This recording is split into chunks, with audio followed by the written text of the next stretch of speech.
Hey guys, and welcome to Animeverse. In this video, we'll be discussing chapter 279 of My Hero Academia titled League of Villains vs UA Students, so drop a like on the video if you enjoyed and let's get started. Now the last few days I've been seeing a lot of complaints on Twitter, Reddit, and YouTube of how if the students were to be the ones to take down Machia, that it would be a load of bullcrap, and I don't see how that's the case. People really seem to forget that this is a coordinated attack with all of the students using a sedative to try and put him to sleep, not outright beating him with raw strength and power to the ground. So I don't understand how people can think that it's not possible for them to win even if it's just a small victory while using a outside source like a sedative. And to be fair, it might not even work. He might have a quirk that has a huge tolerance to drugs and poisons that we might not even know about, since he does have a lot of quirks that we don't really know about. On the first page, we have a color page with all of the students pretty much in the main area for the Gigantomachia fight, and a bunch of other characters like Hawks and Dever and stuff, and some characters making some pretty funny faces like Kaminari. However, we don't see Mirako in this, which is kind of saddening, just more Mirako. I love me some Mirako on this, so please put more Mirako. So page 2 to 3, we have Juzo setting up his softening with Setsuna keeping an eye on him and everything around him to make sure that he doesn't get flanked or anything of that sort. And he does point out where Monoma is, which is the first mention of Monoma we had in this arc so far, though we don't know where he truly is. I think he's with Deku and them in their area, or at least where they used to be, so maybe he's fighting on that part, but we don't really know where his group is per se. So page 4 and 5 has a lot of info to take in. There's a lot of stuff to talk about on this one, but I'll try to shorten it to where it makes sense and I don't have to spend 15 minutes talking about it. But outside of the students realizing that the members of the League of Villains are on Gigantomachia's back, we do get a somewhat logical explanation on how this anesthetic will be administered to him. Due to his huge size, the amount needed would be about 30 liters of the anesthesia to be injected into him to actually have an effect on him. But that's too much for a normal syringe to really handle, and due to how much he moves and how fast he moves, it would be near impossible to just simply inject him.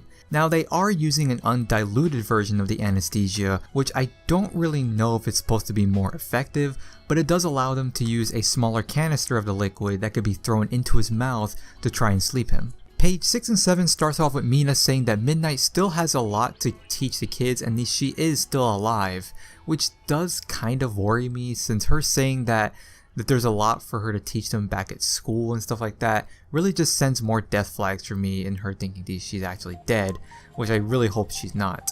We do get to see Mount Lady with Kamui Woods, who is still attached to Gigantomachia's leg, and even though he is unconscious, this man is still holding on to him with her arms wrapped around him, which to me, he is the real MVP in this entire situation, being able to just be unconscious and still using his quirk to keep him and her on pretty much on top of him, which is really cool.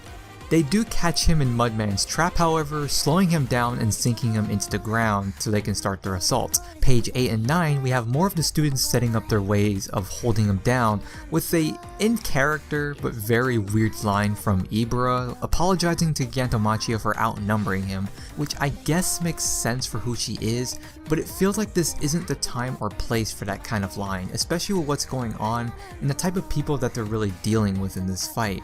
Maybe it's just me, I just don't feel like this is the type of line to be apologizing to him for outnumbering him and actually trying to beat him. It just doesn't fit the situation in my eyes. Maybe in the tournament it made sense, but not here, I just don't see it.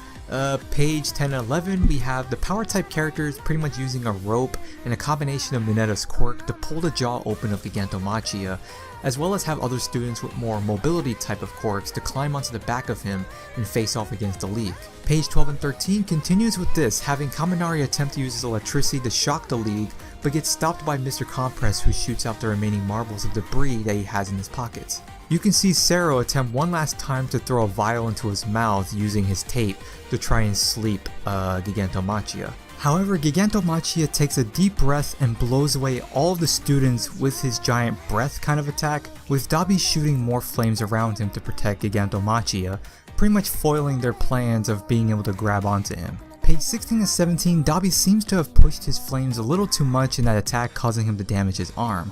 We come to find out that Gigantomachia has some form of morale quirk that allows him to turn the morale into physical energy, as well as a quirk that makes him numb to all kinds of pain, as well as a bunch of other unknown quirks that we don't really know about, so it's not impossible for him to have a drug tolerance type quirk to keep from being sedated by the students. Gigantomachia tries to get back out of the mud, but is hit by an underground explosive placed by Momo, which stopped him once more and keeps him sinking further. He is at a disadvantage, however, since he can't really dig underground with the League on his back. It will pretty much kill him if he tries to do that, limiting his options on how to move in this situation.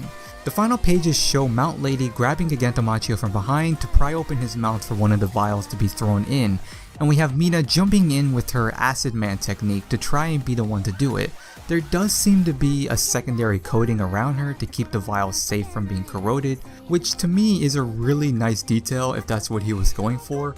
Maybe it's just an artistic choice there, but I feel like that was like a secondary coating to make it seem like he's not corroding, well, he's not making her corrode the actual vial to make logic of it, which I really like and I hope that's the case.